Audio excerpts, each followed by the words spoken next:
नमस्कार, म विष्णु प्रसाद अधिकारी, म तामा पित्तल व्यवसायी। म ललितपुरको चक्रबैलमा सानोतिनो व्यवसाय गरेर बसेको छु। करिब 15-16 वर्षदेखिको तामा पित्तलसँग सम्बन्धित छु। अब व्यवसायको हिसाबले नहुनुमा भन्दा कानुमा जाति राम्रै छ। तामा पित्तलको व्यवसाय नराम्रो भन्न मिल्दैन, तर समय र परिस्थितिले गर्दा अहिले व्यापारको स्थिति चाहिँ कमजोर नै देखिन्छ।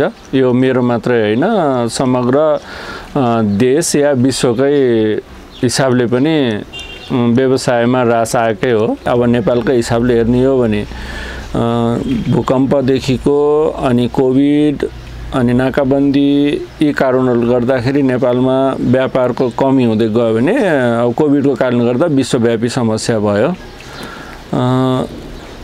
तैपनि जिनतिन चलिएकै छ भन्नुपर्छ, त्यति नराम्रो छैन, ठिकै छ। यो हाम्रो चाहिँ भाँडा सम्बन्धी हुनाले हाम्रो संस्कार जन्मदेखि मृत्युसम्मको संस्कारमा प्रयोग हुने सामानहरू हुने भनेको, त्यसो हुनाले कम छ तर रोकिएको चाहिँ छैन। यसलाई सामान्य अब 1-2 वर्ष चलाउन सकियो भनेदेखि भविष्यमा राम्रै होला भन्ने आशा गर्दछु। मान्छे भनेको आशावादी हुनुपर्छ, पक्कै पनि हो। अब यो संस्था हाम्रो पञ्चशील सहकारी संस्थासँगको आबद्धता भनेको मेरो करिब 11-12 वर्षदेखिको हुनुपर्छ। ठ्याक्कै यही समय त बताउन सक्दिनँ मैले। 10-12 वर्षदेखिको सहयात्रामै छौँ हामी। त्यसोभन्दा गलत नहोला। अब सहकारीले मलाई कति गर्यो या मैले सहकारीलाई कति गरेँ भन्दा पनि सहकारीबाट जो भएको सहयोग हामीले पाएको छु र मैले गर्नुपर्ने कर्तव्य जो सकेको ऋण नलिए पनि सानोतिनो बचत भनेको गर्दै आएको छु।